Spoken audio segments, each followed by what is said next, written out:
Om Swastiastu. Wassalamualaikum warahmatullahi wabarakatuh. Salam sejahtera. Salam. Sebagai permakluman, semestinya Bapak Kepala Dinas Perhubungan Kota Denpasar berkenan hadir, tapi karena ada tugas-tugas yang harus diselesaikan, kami diperintahkan untuk mewakili hadir dalam undangan dalam pengisian kegiatan pelaksanaan masa pengenalan lingkungan sekolah di Yayasan Dharma Praja Denpasar. Pertama, dengan mengucapkan puja dan puji syukur kehadapan Ide Sang Hyang Widi Wasa, Tuhan Yang Maha Esa, kita semua bisa diberi kesehatan dan sangat mengapresiasi dari Yayasan Dharma Praja, khususnya SMP Dharma Praja Denpasar, bisa melaksanakan masa pengenalan lingkungan sekolah atau MPLS pada saat kondisi seperti ini. Sebagai perkenalan, saya atas nama Iwayan Ardiarte sebagai Kasubag TU di UPT Pelayanan Transportasi Darat Dinas Perhubungan Kota Denpasar. Pada kesempatan ini kami mengajak Bapak Erwin Arianto, AMD. Beliau adalah alumni dari Sekolah Tinggi Transportasi Darat Bali.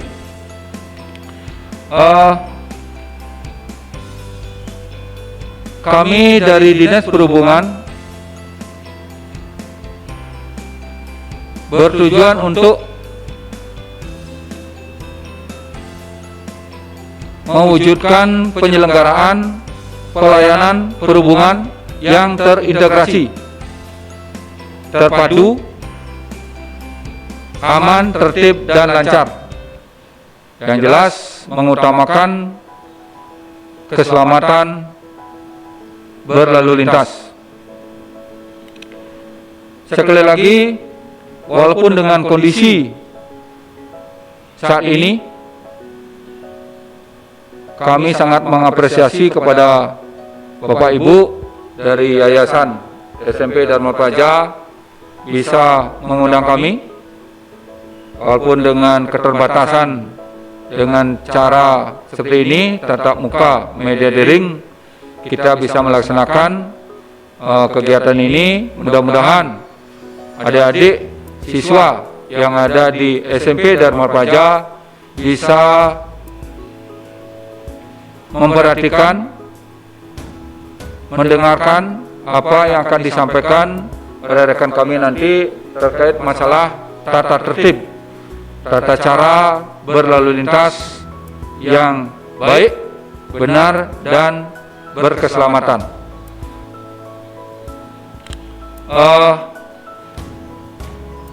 Sebagai untuk diketahui bersama, dapat kami informasikan, kami di Dinas Perhubungan Kota Denpasar ada program-program yang harus kita laksanakan terkait masalah keselamatan berlalu lintas untuk masyarakat dan program-program mengatasi masalah kemacetan. Salah satu nanti yang akan kami sampaikan adalah kami di Dinas Perhubungan punya program angkutan pelayanan angkutan sekolah yang mungkin disebut dengan BSD, Bus Sekolah Denpasar. Nah, itu salah satu program kami di Dinas Perhubungan, mungkin akan bisa mengatasi masalah kemacetan yang kita hadapi di Kota Denpasar. Nah, untuk pertama terkait masalah keselamatan berlalu lintas, kami secara teknis saya silakan nanti Bapak Erwin Arianto bisa menyampaikan kepada di kesempatan ini dengan walaupun dengan sarana seperti ini kepada adik-adik, Bapak Ibu di yayasan ini, mudah-mudahan apa yang menjadi tugas pokok kita di Dinas Perhubungan bisa terlaksana dengan baik terkait masalah keselamatan berlalu lintas pada anak-anak di Yayasan SMP Dharma Praja. Untuk itu kami persilakan Bapak Erwin menyampaikan materi tata tertib keselamatan berlalu lintas. Next.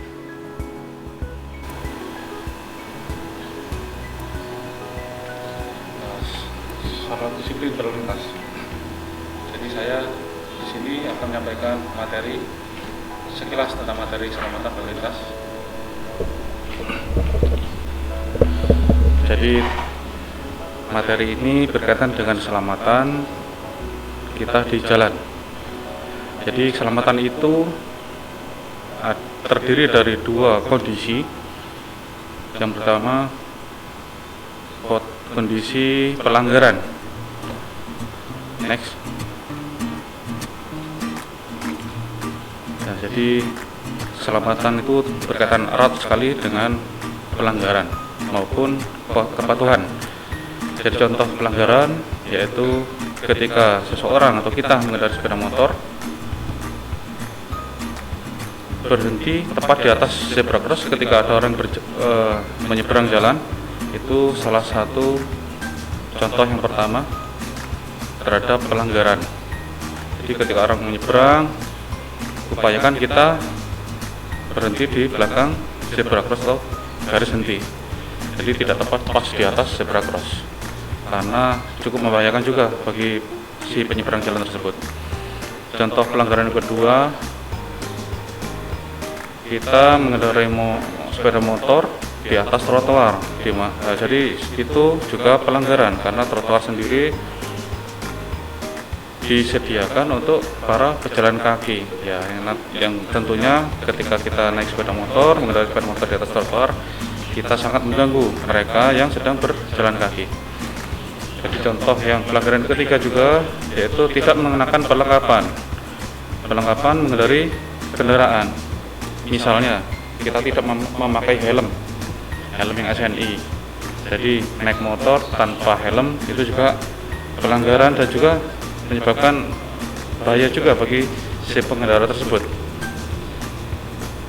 Pelanggaran keempat contohnya juga berbonceng lebih dari 2 orang, berbonceng 3, berbonceng 4, atau membawa barang yang besar yang tidak seharusnya dibawa oleh sepeda motor. Jadi membawa barang berlebihan, melebihi panjang sepeda motor, melebihi lebar dari sepeda motor.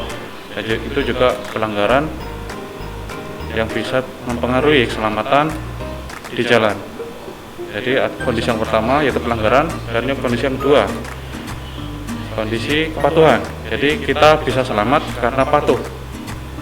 Jadi yang perlu kita patuhi antara lain kita patuh terhadap fasilitas atau prasarana lalu lintas jalan maupun cara kita berada di area lalu lintas tersebut. Jadi patuh, yang pertama kita harus patuh terhadap sarana fasilitas lalu lintas yang ada, contohnya yaitu rambu. Jadi kita harus patuh ke rambu, sedangkan rambu itu terdiri dari 4 jenis, 4 macam. Yang pertama yaitu ada rambu peringatan. Jadi rambu peringatan itu digunakan untuk memberi peringatan kemungkinan ada bahaya atau tempat berbahaya di bagian jalan di depannya. Jadi sebelum tempat yang berbahaya tersebut biasanya dilengkapi dengan rambu yang biasanya berbentuk kotak dengan warna dasar kuning. Ya, jadi seperti ketika di depan kita akan ada jembatan atau ada penyempitan jalan atau jalan licin atau jalan tanjakan atau menurun, itu kita diperingatkan untuk berhati-hati sebelum memasuki area tersebut, yaitu jenis rambu yang pertama. Jadi jenis rambu yang pertama adalah rambu peringatan, saya ulang lagi. Jenis rambu yang kedua yaitu rambu larangan. Next, rambu larangan itu warna dasarnya merah, ya, merah dan juga putih. Jadi rambu larangan antara lain contohnya dilarang parkir atau larangan parkir atau larang berhenti, huruf S dicoret merah, atau verboden full bulat bentuknya, dasarnya merah, ada coretan putih garis lurus, yaitu dilarang melintas, ya. Itu jenis rambu yang kedua, jenis rambu larangan. Yang ketiga yaitu jenis rambu perintah. Jadi rambu perintah ini digunakan untuk menyatakan perintah yang wajib dilakukan oleh pemakai jalan. Contohnya harus belok ke kiri.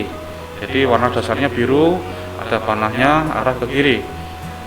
Atau juga mendekati bundaran. Ya, jadi prioritas mendekati sebuah bundaran atau pulau jalan. Itu ada rambunya berwarna biru, ya. Jadi rambu perintah dengan dasar warna biru. Yang terakhir yaitu yang keempat, jenis rambunya rambu petunjuk. Next. Jadi rambu petunjuk ini fungsinya memberitahu atau menunjukkan suatu tempat, ya, baik restoran, tempat ibadah, maupun memasuki suatu daerah, itu menggunakan rambu petunjuk dengan dasar warna biru dan putih. Juga ada juga yang rambu petunjuk berwarna hijau seperti dan juga rambu warna coklat juga, ya. Jadi ada museum, ada kota atau kabupaten, itu ditunjukkan dengan rambu petunjuk ini. Yang kedua, selain kita mematuhi rambu, kita harus juga patuh marka. Jadi marka ini garis yang ada di jalan, ya. Jadi garis putus-putus maupun garis yang sambung yang memisahkan arah lalu lintas. Ya, jadi ketika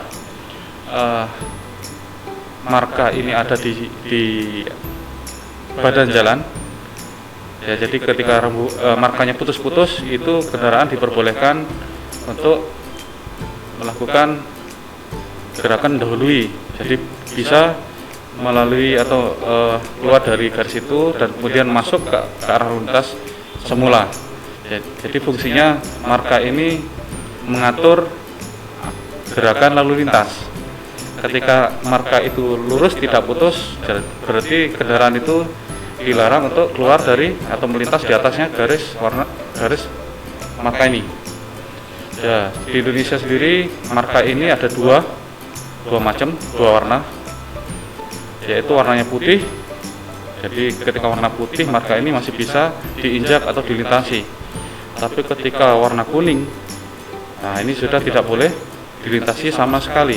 Apalagi rambu sambung tidak putus warna kuning, jadi tidak boleh diinjak atau dilalui sama sekali, dan tidak boleh keluar dari marka ini. Jadi marka ini ada 5 macam. Yang pertama, marka membujur. Yang kedua, marka melintang. Yang ketiga, marka serong. Yang keempat, marka lambang. Yang kelima, marka lain yaitu zebra cross atau gambar sepeda gayung misalkan.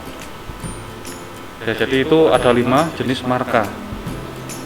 Yang ketiga, kita juga harus patuh pada apil. Jadi selain kita patuh pada rambu dan marka, untuk selamat kita juga harus patuh pada apil. Apil itu apa, Adik? Alat pemberi isyarat lalu lintas. Ya, jadi apil ini sering dikenal atau kita kenal dengan istilah lampu merah atau traffic light. Nah, jadi traffic light ini ada 3 warna biasanya dan terpasang di persimpangan jalan, baik simpang 3 maupun simpang 4. Jadi pengaturan kaki simpang diatur oleh apil ini. Jadi apil itu ada 3 warna. Saya yakin adik-adik sudah tahu. Ada lampu berwarna merah yang artinya berhenti. Jadi lampu warna merah ini ketika menyala tidak boleh dilanggar. Ya, tidak ada tawar-menawar, tidak boleh dilanggar. Ya, jadi lampu warna merah stop. Yang kedua, lampu warna kuning. Ketika warna kuning, warna kuning ini akan berkedip sebelum lampu warna merah. Jadi kondisi normalnya seperti itu. Akan berkedip 2 sampai 3 kali dan maksimal 5 kali kedipan. Tapi di Indonesia biasanya 3 kali. Ya. Lampu kuning ini sebagai isyarat berhati-hati. Jadi berhati-hati dalam artian kurangi kecepatan karena sebentar lagi lampu merah tanda berhenti akan menyala. Nah, jadi warna kuning ini tidak boleh dilanggar. Ya. Dan yang ketiga, lampu warna hijau. Nah, jadi ketika lampu warna hijau ini menyala, dipersilakan untuk berjalan. Nah, dan tidak boleh berhenti. Ya, kalau merah berhenti, kuning hati-hati, hijau ini harus berjalan. Ya. Jadi ada 3 macam. Ya, ada 3 macam. Ada yang lampu merah atau apil dengan 3 warna merah, kuning, hijau. Ada yang jenis yang kedua, lampu 2 warna. Misalkan lampu atau apil penyeberangan jalan. Ya, jadi ada ada gambarnya orang berjalan, ada lampunya warna merah. Ya, ketika menyala itu adalah larangan untuk menyeberang. Jadi kita dilarang untuk menyeberang jalan. Ketika sudah warna hijau gambar orang berjalan tersebut, nah ini bisa menyeberang atau berjalan atau melintas ya. Dan yang ketiga ada lampu apil 1 warna, biasanya berwarna kuning sebagai peringatan atau kehati-hatian. Next. Ya, untuk selamat juga kita harus mempersiapkan diri dalam berkendara. Ya, jadi adik-adik karena belum memiliki SIM, belum 17 tahun, jadi adik-adik tidak boleh naik motor sendiri atau mengendarai kendaraan apapun kecuali kendaraan tidak bermotor. Ya, jadi adik-adik tidak boleh selama belum memiliki SIM, surat izin mengemudi, adik-adik tidak boleh naik motor sendiri, terlebih naik motornya ke sekolah. Adik-adik belum cukup umur, belum punya SIM, adik-adik dilarang naik motor atau mengendarai motor ke sekolah. Ya. Jadi yang perlu saya beri wawasan, ya, yaitu ketika seseorang atau keluarganya, ayahnya, kakaknya yang sudah memiliki SIM, jadi supaya selamat harus patuh dalam pemakaian perlengkapan, yaitu helm misalkan. Jadi helm yang ber-SNI. Ya, helm SNI ini sangat dibutuhkan atau fatal kalau tidak kita pakai. Ya. Itu juga perlengkapan berkendara yang lain, yaitu baju yang berwarna terang. Jadi usahakan untuk tidak memakai baju yang berwarna gelap. Next.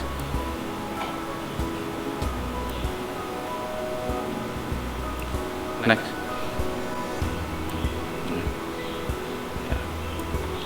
Nah, untuk supaya kita selamat juga, khususnya dalam kita berjalan kaki.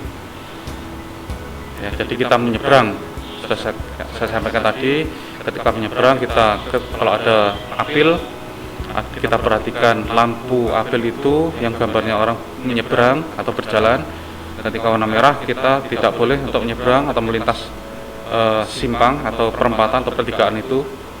Ketika warna hijau kita jalan, kita diperbolehkan untuk melintas.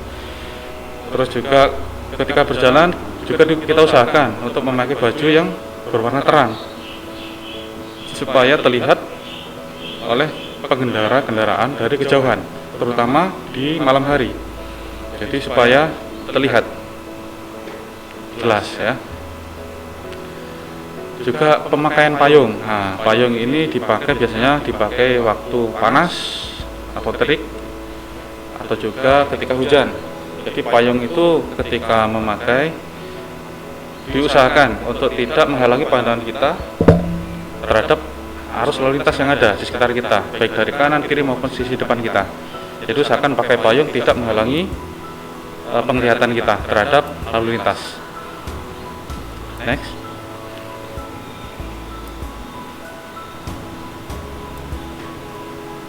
Ya. Untuk yang terakhir, ketika kita menyeberang tidak ada apil, tidak ada persimpangan. Nah, jadi kita nyebrang di tengah-tengah ruas jalan. Usahakan kita tidak menyeberang di sela-sela mobil atau kendaraan yang parkir. Jadi usahakan tidak ada mobil di kendaraan di kanan maupun sisi kiri kita, karena itu akan berbahaya, kita terhalang pandangan kita terhadap arah lalu lintas yang ada. Jadi kita menjauh. Kalau kita mau menyeberang, adik-adik menyeberang jauh, kita adik-adik harus menjauhi mobil yang parkir. Ya, ada prosedurnya juga untuk menyeberang, adik-adik. Jadi adik-adik harus toleh kanan kiri dulu sebelum menyeberang. Toleh kanan, toleh kiri. Kalau perlu, yakinkan lagi, toleh kanan sekali lagi baru menyeberang. Nah, dalam menyeberang pun juga hati-hati. Usahakan tidak lari terlalu kencang. Ya, jadi bahaya juga ketika kita tidak sengaja terjatuh, itu juga mempengaruhi keselamatan kita. Jadi ketika menyeberang hati-hati. Ya, jadi solusinya adik-adik supaya selamat nanti ketika kondisi normal, adik-adik masuk sekolah,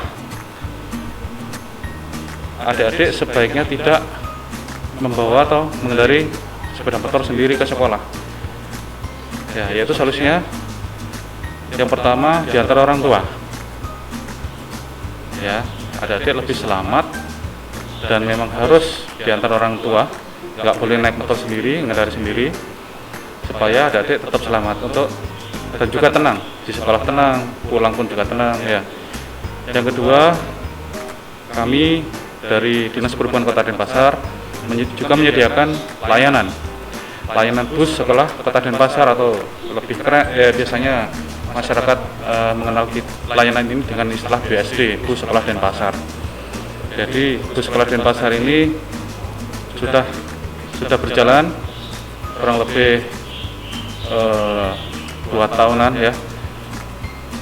Dan untuk SMP Dharma Praja sendiri sudah merasakan layanan ini. Ya, jadi sudah kita layani untuk SMP Dharma Praja. Ya, jadi adik bisa memanfaatkan layanan ini.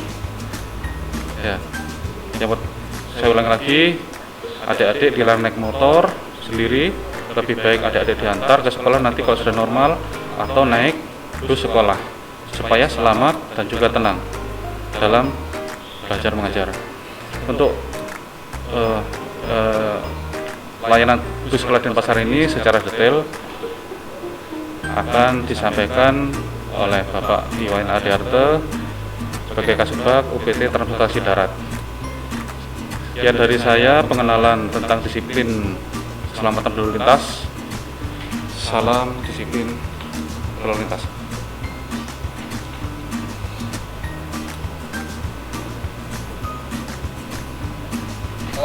Baik. Nah, itu yang harus adik-adik, anak-anak siswa bisa pahami tentang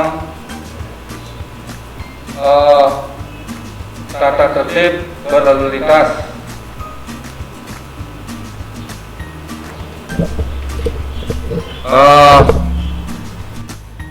Ada beberapa sarana prasarana jalan, baik itu marka, rambu,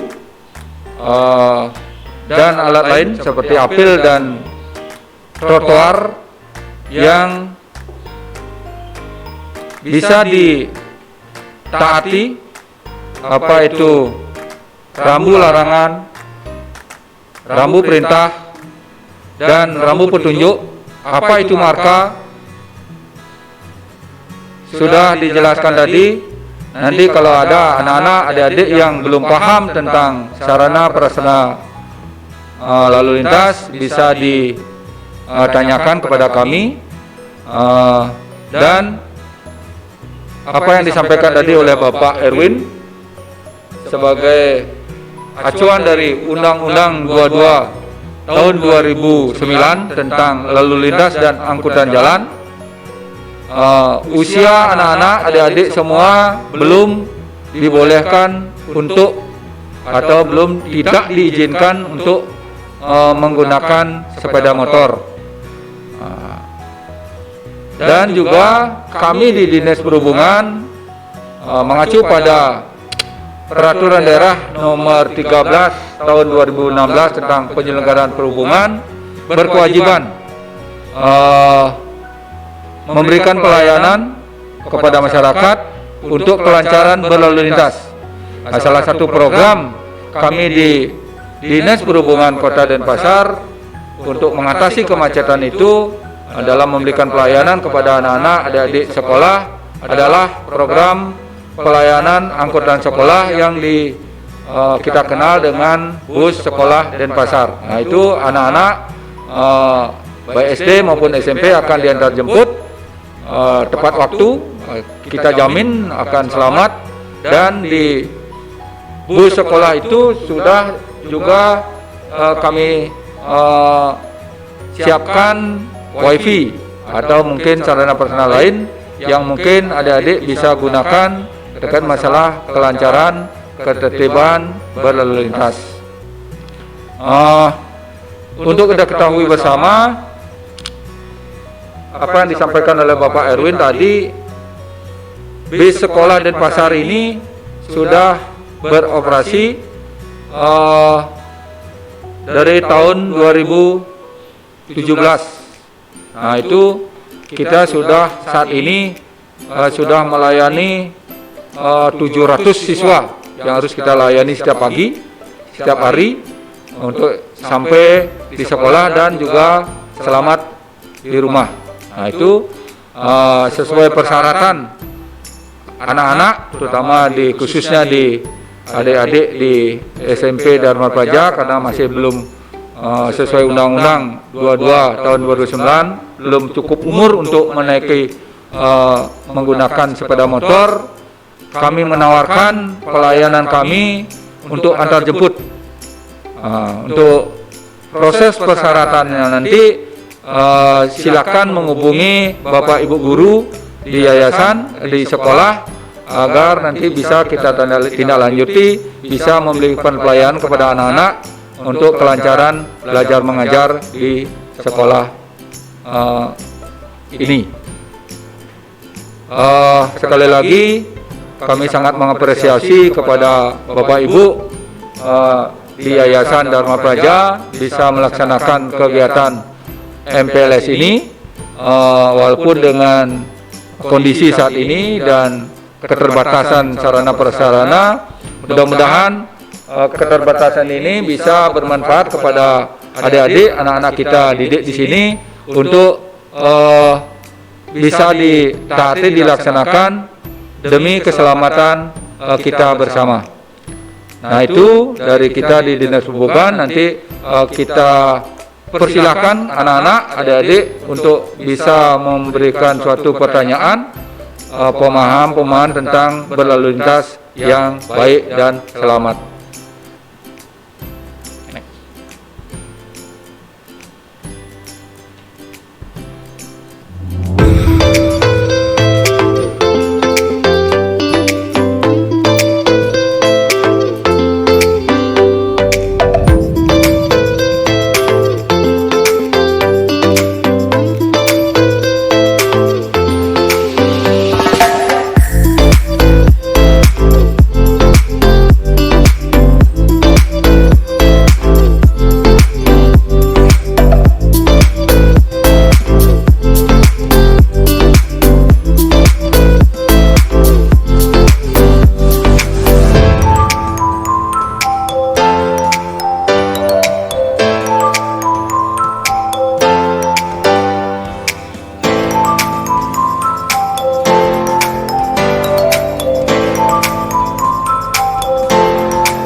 Baik, adik-adik, anak-anak, siswa sekalian, dalam saat ini kita juga di Dinas Perhubungan Kota Denpasar mentaati penerapan pelaksanaan tatanan kehidupan baru yang disebut dengan new normal. Nah, adik-adik, anak-anak semua nanti akan melihat berupa video bagaimana pelayanan kita di Dinas Perhubungan yang dalam hal ini mengedepankan keselamatan baik di terminal, di jalan maupun pelayanan angkutan sekolah. Namun diperhatikan secara baik anak-anak semua, nanti kalau ada pertanyaan mengenai persyaratan atau tata cara berlalu lintas yang baik, bisa mungkin salah satu perwakilan menanyakan kepada kami agar bisa kami memberi suatu penjelasan pemahaman bagaimana kita bisa berlalu lintas dengan tertib, aman, lancar, dan selamat. Demikian ya adik-adik semua, agar bisa diperhatikan. Sekali lagi saya ucapkan banyak terima kasih kepada Bapak Ibu di Yayasan Dharma Praja bisa mengundang kami, bisa memberikan suatu pemahaman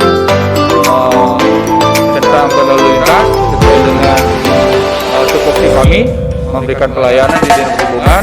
Mudah-mudahan kedepannya bisa bersinergi seperti ini, kita bisa bersama-sama memberikan suatu pemahaman berlalu lintas khususnya mungkin di Kota Denpasar, agar apa yang kita harapkan bersama, Kota Denpasar menjadi kota yang